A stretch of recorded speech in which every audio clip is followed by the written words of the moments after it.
ગઈકાલે જે ઘટના બની અમદાવાદમાં, જે પ્લેન ક્રેશ થયું, એમાં ફક્ત ભારત દેશ નહીં પરંતુ સમગ્ર વિશ્વ માટે ખૂબ જ દુઃખદ ઘટના છે આ. કારણ કે આ પ્લેન ક્રેશ થયું એમાં ફક્ત ભારતના નાગરિકો નહીં પરંતુ દેશ વિદેશના અનેક નાગરિકો એમાં બેઠેલા હતા અને એ તમામ નાગરિકોનું જે 242 પૈકી ફક્ત એક જ નાગરિક બચ્યા છે દીવના, અને બાકીના 241 નાગરિકો સાથે સાથે જે MBBSના ડૉક્ટરો હતા જે અભ્યાસ કરતા, જ્યાં પ્લેન ક્રેશ થયું છે જગ્યાએ પડ્યું ત્યાંના પણ જે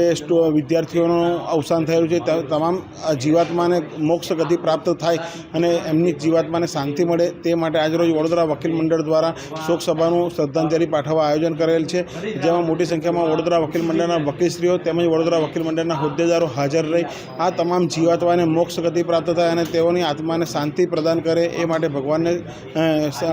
પ્રાર્થના કરી શ્રદ્ધાંજલિ પાઠવી છે.